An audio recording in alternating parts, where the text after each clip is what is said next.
Alrighty guys, welcome back to another video. So today's video is going to be a little bit different. I am doing a tier list for Socal Snakes, since the herping around here has not been the best recently, and it's been pretty hot and dry and quite unproductive. But I should have Arizona videos coming at you soon, so hopefully you guys enjoy that series. And without further ado, let's get into the video. So first snake we have here is the southwestern thread snake, or blind snake, depending on who you talk to. Now, this snake is kind of an unfortunate one, since it is quite nondescript and basically a worm with eyes and scales, and for that reason I think it is pretty comfortable in F tier, although I hate to do it to him. If I have any worm snake fans out there, or should I say thread snakes, then sorry about that. But these guys fit pretty comfortably into F, since they are just so nondescript. Even though they're actually one of the more rare snakes in California, they just they don't have much going for them and are basically a worm with eyes. Okay, so this is where it starts to get a little more interesting. This is our first representation of the ringnecks. Now, this right here is a San Diego ringneck, and personally I like these a little bit better than their cousin, the San Bernardino ringneck, which we have here, even though San Bernardinos are quite a bit rarer than San Diego ringnecks, which are absolutely everywhere at certain spots, especially down in the lower San Diego region. So I have to put these guys in front of San Bernardinos, despite them being rare. Even though San Bernardinos can get quite pretty as well, San Diegos are definitely my favorite. Alrighty, so here we have an interesting one. This is the long-nosed snake, good old long-nosed snake. However, in California, these are one of the more drab snakes we have. They're just a more average snake. They don't really have that bright coloration that you can find in other parts of the country, or weird morphs like this really pink one that I found in Texas earlier this year, which is a reason for them to put them in D tier. If this was a Texas list, I would definitely put them higher, but in California, these guys are pretty comfortable in D tier. I would actually put them in front of San Bernardino ringnecks though, since I do like them a little bit more.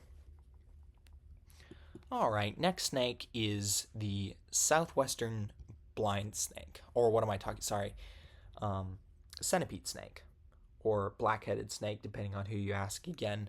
Now, these snakes, while they can get quite pretty, and also quite large for Tantilla, they're one of the more common snakes when flipping in the wintertime. In fact, they're the only snake that I've seen in the snow, or while it's actively snowing.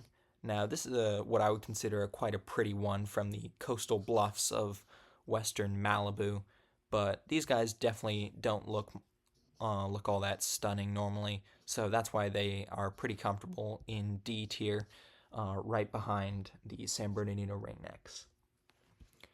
Alright, so here we start getting into the Hypsiglena. Now, this right here is a San Diego night snake. And if there was one other snake that I had to put in F tier, it would probably be this guy, since they are extremely common in a lot of the inland grasslands, in the montane grasslands in lower San Diego County, and to the point where you can literally end up with a handful if you hit it right.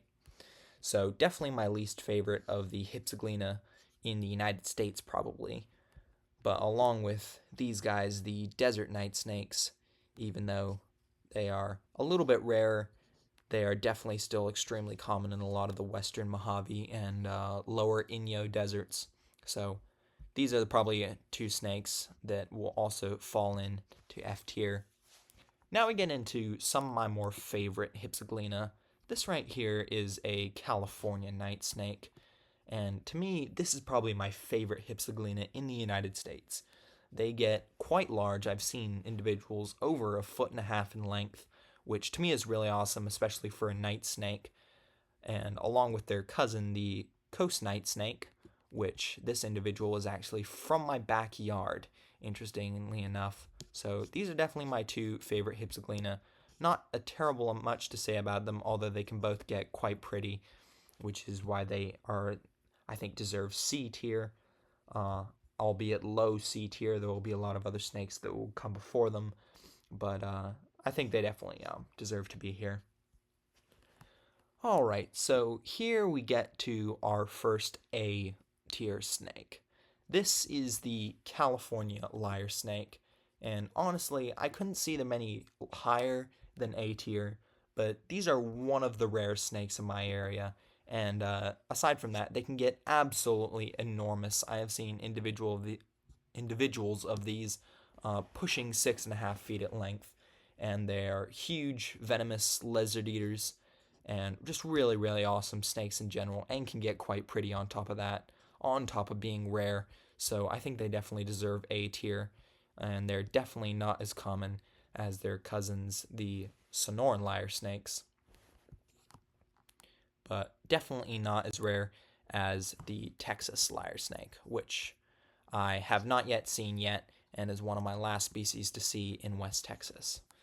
But next we have the Mojave patchnose snake. Now, this is an interesting one.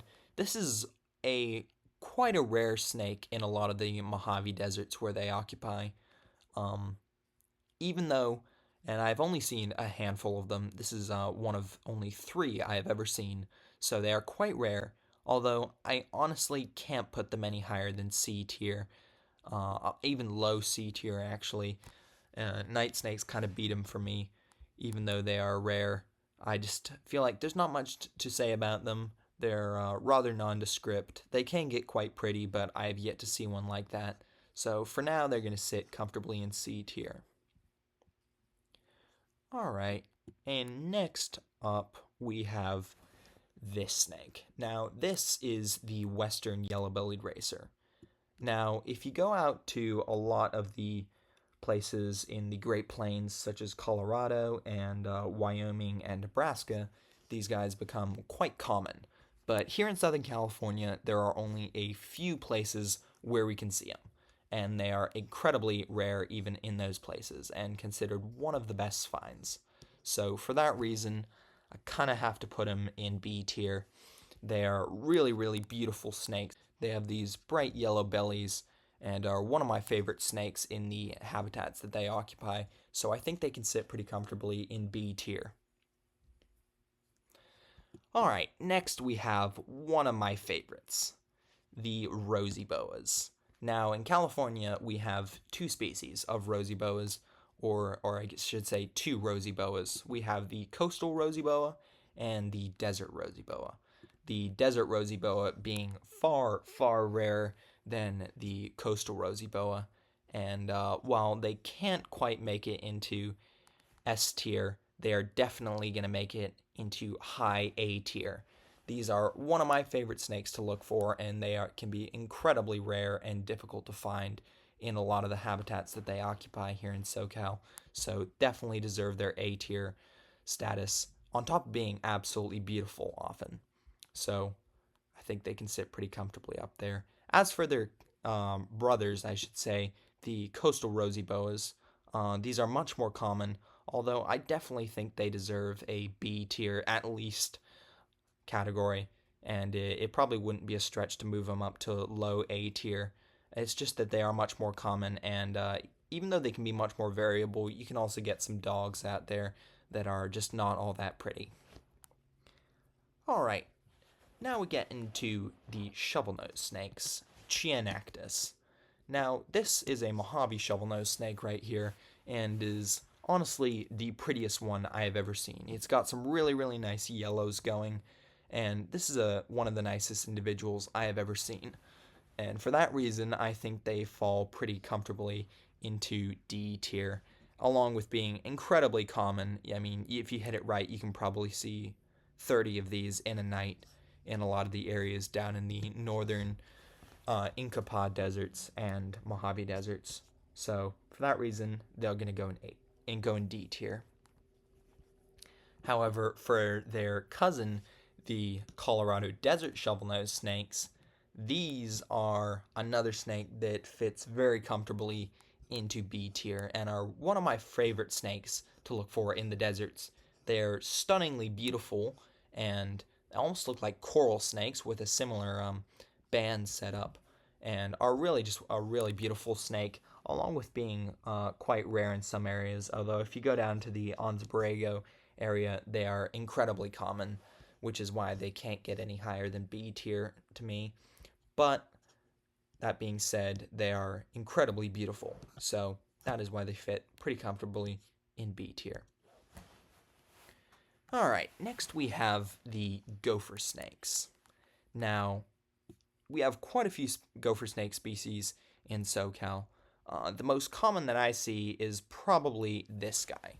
This is a intergrade gopher snake between a San Diego gopher snake and a Pacific gopher snakes. I live right in the intergrade range, so I see a lot of these, and honestly, I have some spots where you can go out and see 10 or 20 just flipping rocks in the wintertime, which is why they deserve a probably, honestly, I can give them a mid D tier ranking. They're not all that special, they don't look particularly striking, and are quite common. However, for their cousin, the Sonoran gopher snakes, is a little bit different story. These guys can grow huge. In fact, the largest snake I've ever seen in California, actually, scratch that, probably the second largest snake I've ever seen in California was one of these. And along from that, they can be incredibly beautiful, such as this one right here, which is why I think they can fit pretty comfortably into C tier, although they can't get much higher just because are extremely common in a lot of the other states, although here in California, they are quite rare.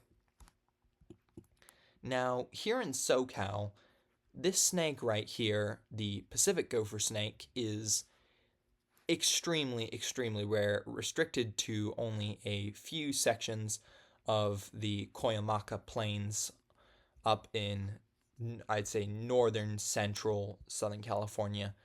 So here in SoCal, they are quite rare, although they are quite common in a lot of other places and are quite drab in coloration, which is why I can probably put them right behind intergrade gopher snakes in terms of ranking. Even though I hate to do it, these guys are just, they don't have a whole lot going for them. Alright, next we have the San Diego gopher snakes. Now, this is a pretty accurate representation of the species, and they're not terribly variable as well. I mean, you definitely do get some variation, but this is a pretty normal one. I mean, you can go into the high forest and see some pretty red ones sometimes, but these snakes go right in front of intergrade gopher snakes for me. They're not terribly descript, and they're extremely common in almost every place there is in SoCal.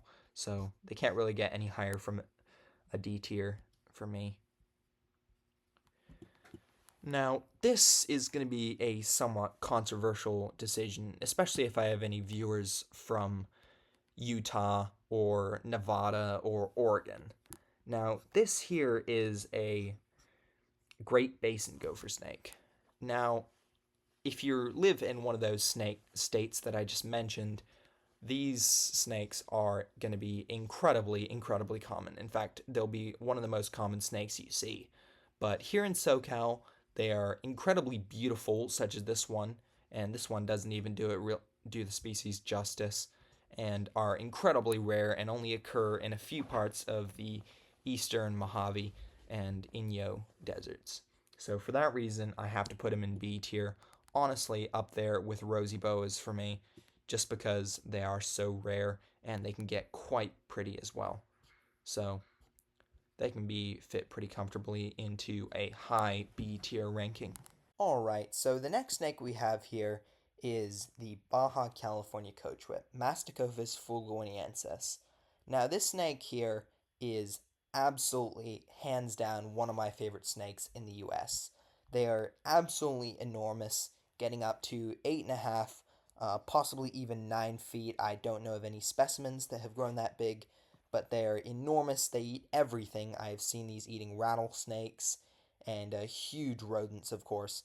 but absolutely badass snakes, absolutely gorgeous as well. This is one I found last year, although I haven't really got my feet wet with these guys.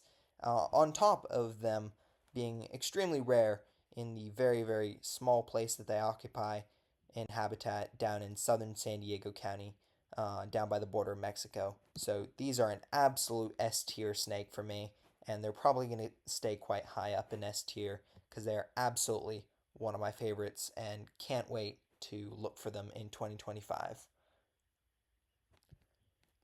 And next is another Masticophis that we have here in California, albeit much more common and much less impressive, the California striped racer.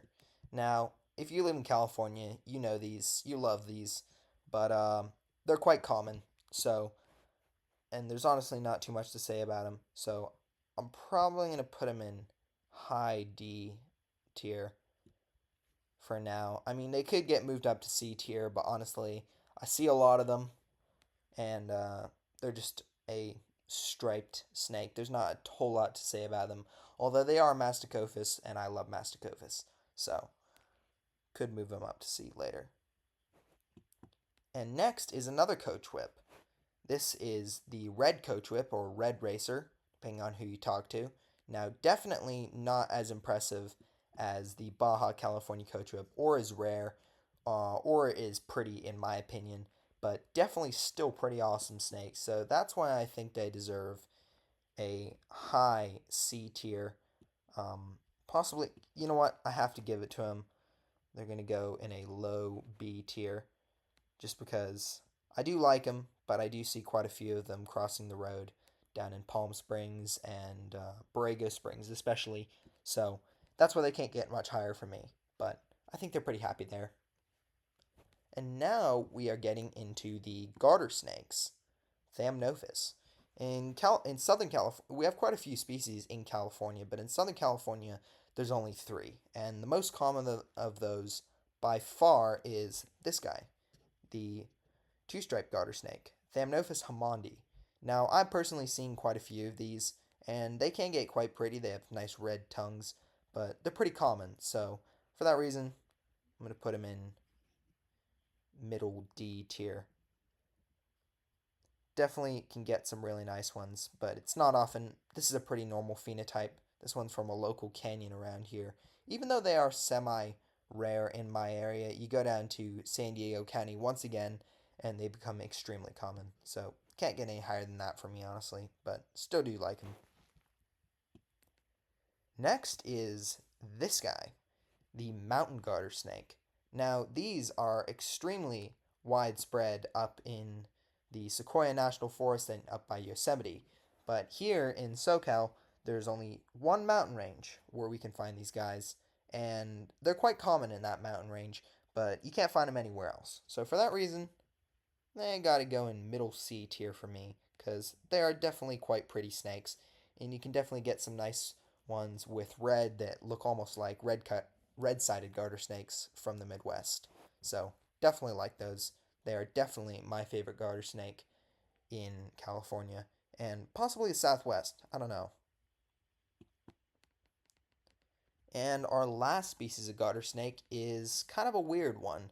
This is the checker garter snake, and we see a lot of these in Texas and New Mexico, but honestly, I have never found one of these in California. This is a eastern Arizona representation of the checker garter snake. They seem to only inhabit the lower Salton Sea area, so I don't know if I'll ever go looking for these, but they're definitely pretty snakes. But since I have not seen them in California yet, I'm probably going to put them in lower middle D tier just because they are not particularly striking, although they are semi pretty for garter snakes, I would guess.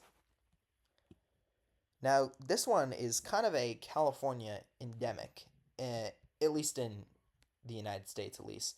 This is the southern desert leaf-nosed snake. Now, in Arizona, you get the spotted leaf-nosed snakes, which are closely related to these, even, I think, a subspecies of these. But this is the southern desert leaf-nosed snake. They live through a lot of the Colorado deserts and southern Mojave deserts, and I think they'll even go up to like by Bakersfield and stuff like that. But these guys are can get quite pretty. You get some really nice peach ones, and this one's a really interesting pink individual that I found earlier this year that I featured my in one of my YouTube videos earlier in the mountains looking for mountain king snakes. But I'd say I'm gonna probably put this guy in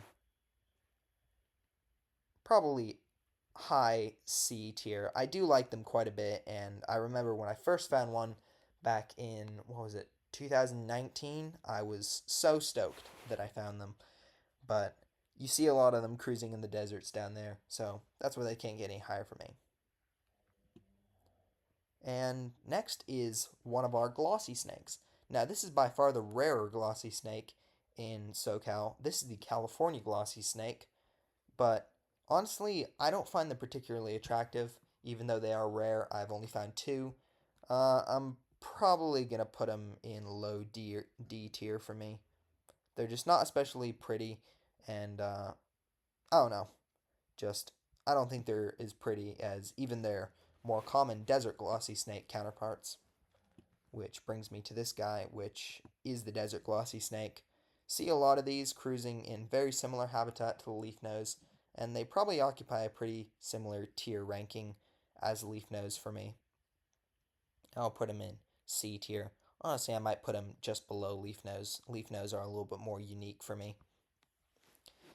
Alrighty, now we get into one of my favorite genuses of snakes in the world, the king snakes and milk snakes, Lampripeltis. Alright, so this is the San Diego mountain king snake, Lampripeltis zanata pulchra. Now, this is one of my favorite snakes out there, but the thing is with these is that there's one place, and it's a very small place, but if you're in, I'm not going to give away the general location of it, but it's in the lower half of Southern California. These can be quite common, and I found personally 7 in a day before just flipping rocks. So for that reason, I'm going to put them in high B tier. Now, this is going to be somewhat of a controversial decision, but I personally think that they're beautiful and absolutely could deserve A tier, but I find a lot of them. In fact, they're the most common king snake I find here in California, so that's why they deserve B tier in my opinion. But just again, this is my opinion. Feel free to put them where you want. Now, this is hands down my favorite snake that I have ever found. This is the photo of that exact snake. This is a San Bernardino mountain king snake or Angeles mountain king snake, Lampripeltis zanata parvirubra. Now, this snake I have only found one in the wild, and this one is from my favorite locality, and it is an absolutely brutal place to herp. There's not much bycatch, and you're just out there hiking canyons the entire day because there's not many rocks to flip, hoping to see one of these snakes out in the call. But that being said, these are my favorite snake, possibly in the world and definitely United States, and I am constantly looking to find another one and get some more proper photographs. But this snake was from 2018. I found this snake, and I was quite young at the time, and I didn't really know how special it was. But ever since hiking there for the basically for the rest of my life now, I am obsessed with these snakes and would love to find another. So they are going on the top of the list, and there's probably not much that can dethrone them. Now, this is the California king snake. Now, most of you guys will know this snake. Now, they are quite common for a lot of people, but for me, honestly, I see way more mountain king snakes than I do California king snakes. So for that reason, I'm going to put them in mid B tier ranking. They're not terribly, I mean, you can definitely get some pretty ones. This is what I would consider a very pretty desert phase found out in the Mojave Desert, but normally they're just an average chocolate banded snake. So that's why they get B tier, but I absolutely still love them and would love to crack the code, shall I say, for these and find more. Now, next, if you've been following my YouTube channel for a little bit, or even recently, because this video came out very recently, you would know that the Biona king snake is a snake that I freaked out about. Now, these snakes are incredibly elusive in a very, very small portion of habitat that they occupy here in the South Bay region of Los Angeles. They literally live in the middle of the city in this tiny bit of wetland. And they're absolutely beautiful. One of the most unique king snakes there is in the world, really. There's nothing really quite like them, and but with that jet black head, they almost look like black-headed pythons, and that banding is all broken up. Really, really unique looking snakes, and they're probably going to go in low S tier for me. I absolutely love them and would absolutely love to find more of them. Now we get to the home stretch, the rattlesnakes. Now, we're going to start this off really weird. This right here is a northern Pacific rattlesnake. It, or a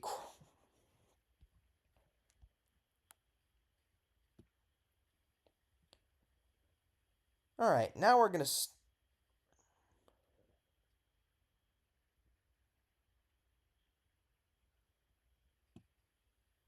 Alright, so we're going to start this off with a kind of a weird one. This right here is a cross between a southern Pacific rattlesnake and a Mojave rattlesnake. I don't know if you can see it too well because it was found when I was only 9 years old. So I didn't really know what I was looking at the time. I thought it was just another Mojave. But this was indeed a cross between a southern Pacific and a Mojave rattlesnake, which from what I know, they definitely do hybridize, but they are quite rare.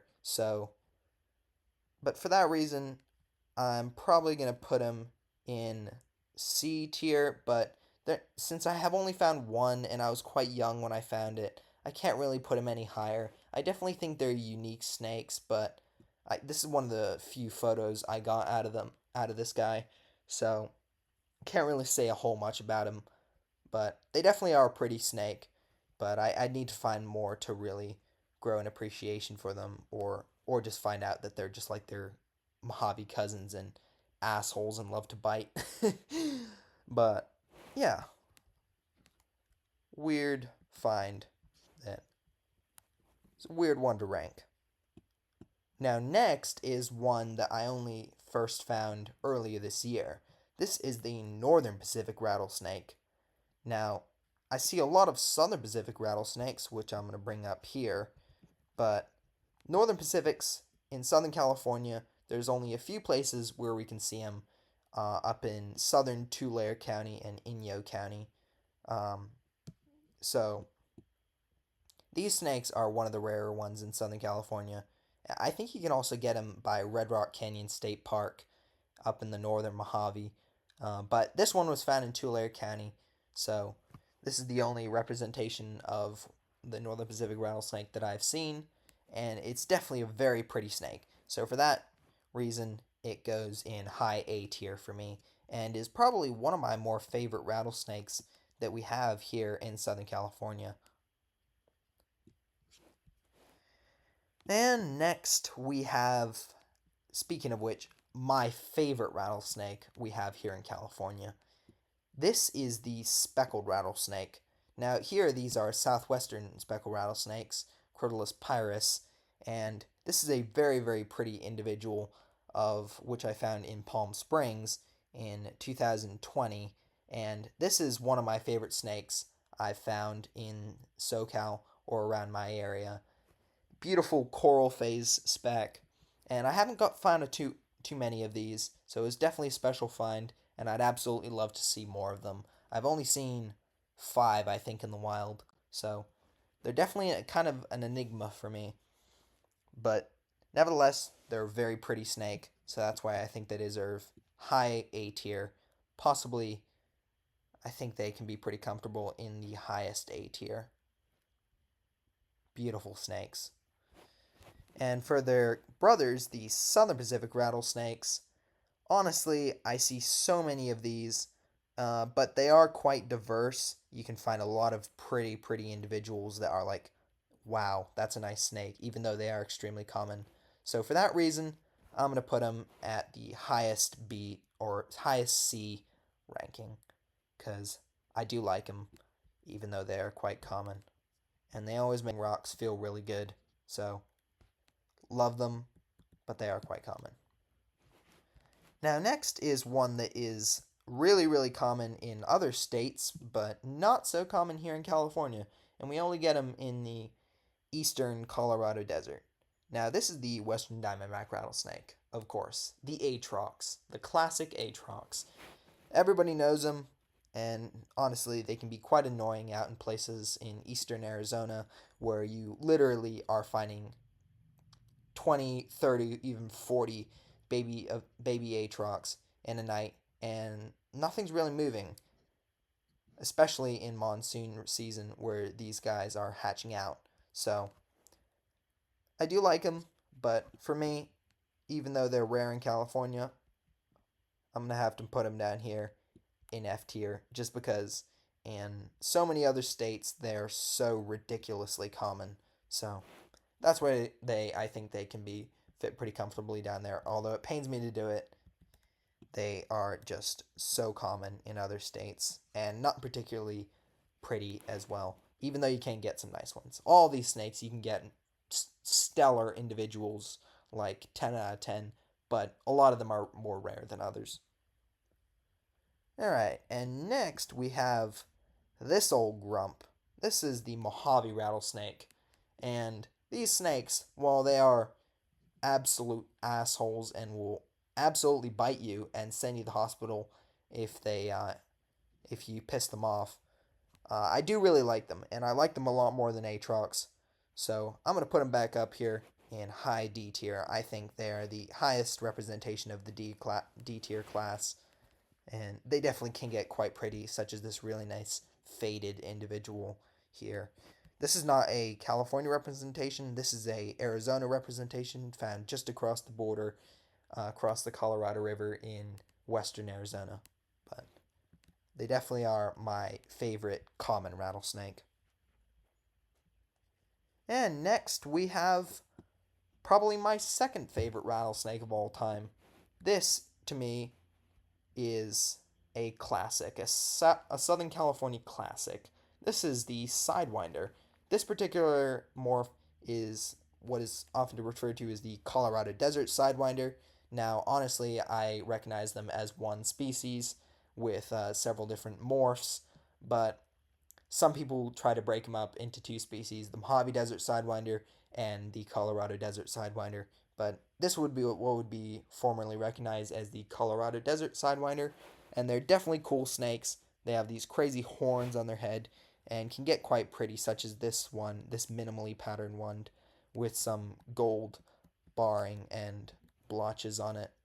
So they're definitely one of my favorites, and they are my dad's favorite snake. So kind of have to put him in low A tier just out of respect for him, and also I love him too. So yeah. And last but not least is the red diamond rattlesnake, Crotalus ruber. Now, this is again one where it's debatable whether there are two species or two subspecies, the northern red diamond rattlesnake and the southern red diamond rattlesnake. This is one from Riverside County, so what would be normally considered a northern red diamond rattlesnake, and one of the more pretty ones I have seen. He was really, really nice brick red, and got nice and solid up there at front, and then it tapered into this brick red snake with gold barring. Definitely one of my favorite ones I've seen, although I see a ton of them when hiking. You can practically trip over them if you're hiking any sort of granite formations in the Riverside Mountains. So hopefully you guys enjoyed, and I will just be resuming normal uploads in Arizona and the upcoming trip that we're doing next week. So that video should be coming out around 2 weeks from now. So apologize for the wait, and then after that I should be up to weekly uploads once again as it starts to cool off and head into early fall. So hopefully you guys enjoyed. This is just my opinion, and it is only for SoCal, since I still have not explored a pretty big portion of California. But I have found almost every snake there is to see here in SoCal, and there is only one photo here that is I did not take, which is this patch nose right here. It was the prettiest individual that I've seen, and it was taken by my good friend Robert. So without further ado, thank you guys for watching, and I will see you guys next time.